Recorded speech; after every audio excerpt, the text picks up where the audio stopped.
ఆయన పుట్టినరోజు చేశానమ్మా నేను. ఆ! 75లో మే.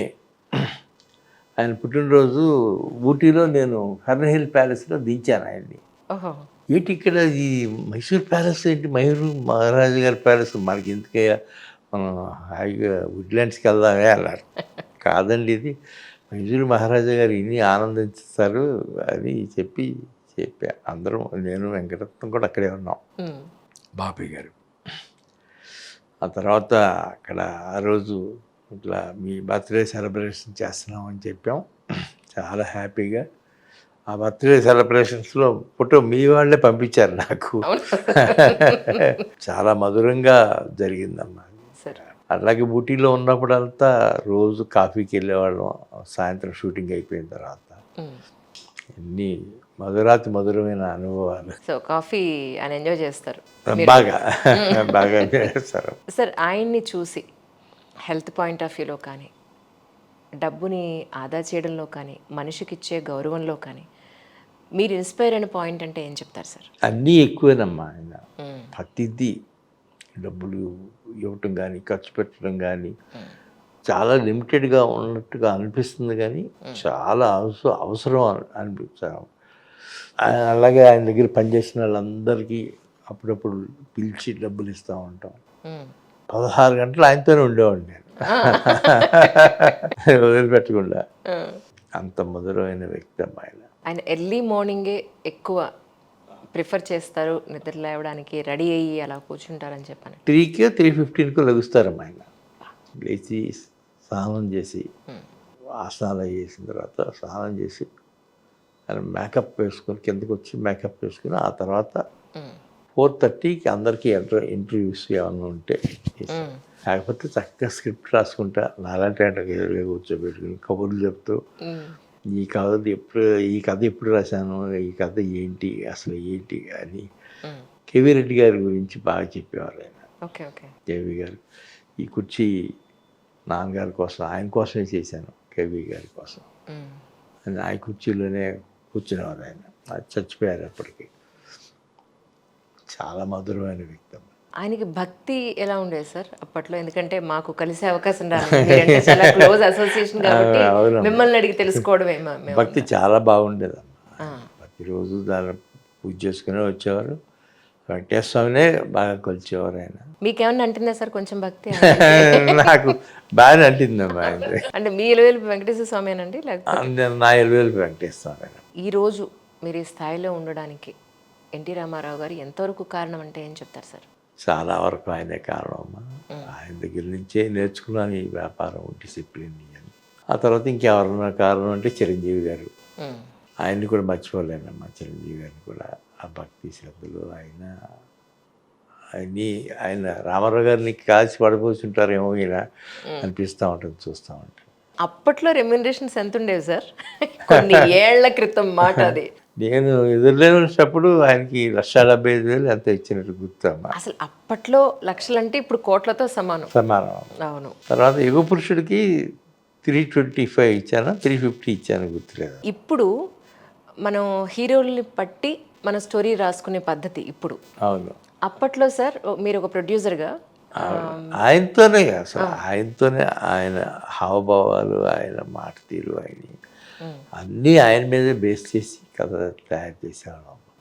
ఎదురులేమని చూడండి, యుగపురుషుడు చూడండి.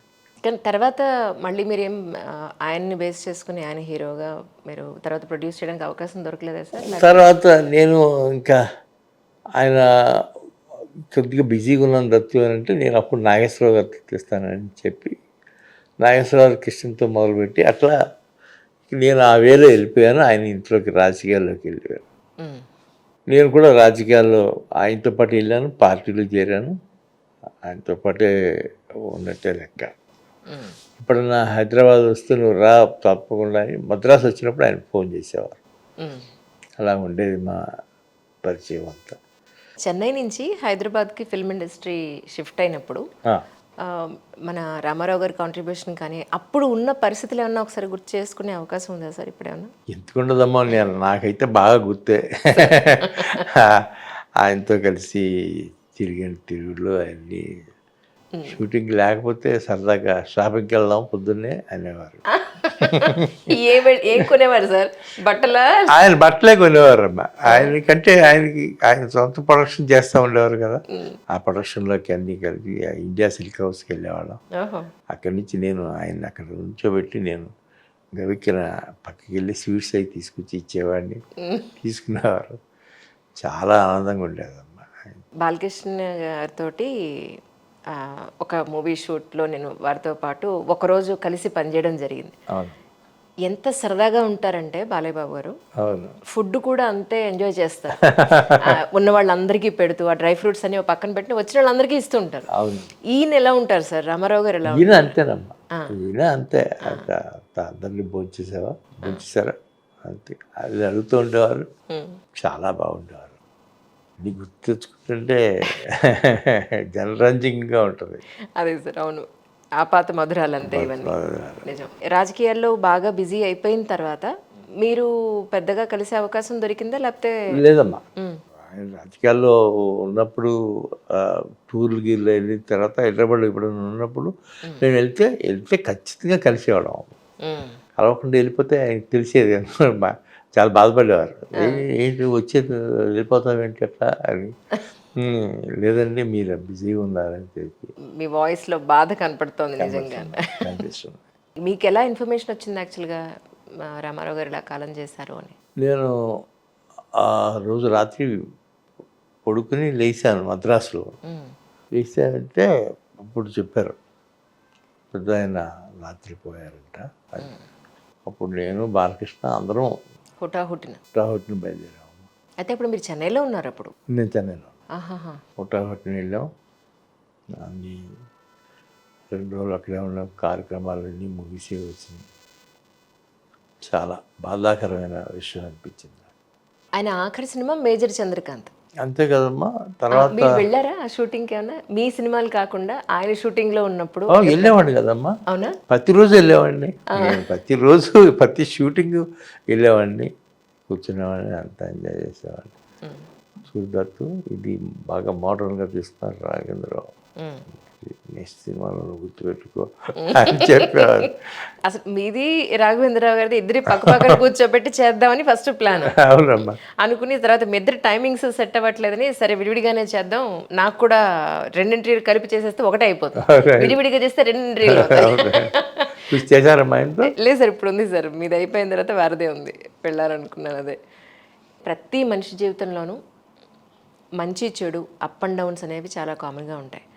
ఆయన ఎలక్షన్స్లో ఓడిపోయినప్పుడు కానీ, ఒక సినిమా ఫెయిల్ అయినప్పుడు కానీ, ఆయన బాధపడ్డ సందర్భం లేదు అని అంటే మీరు ఎప్పుడన్నా మీతో షేర్ చేసుకున్న సందర్భం అంటే ఏం చెప్తారు సార్? మంచి చెడు ఏమైనా ప్రతి వారి జీవితంలో ఉంటాయి అనుకోమ్మా. సార్ నేను ఎంటర్ అయిన తర్వాత ఆయనకి అంత మంచి తప్ప చెడు అనేది నేను చూడలేదు.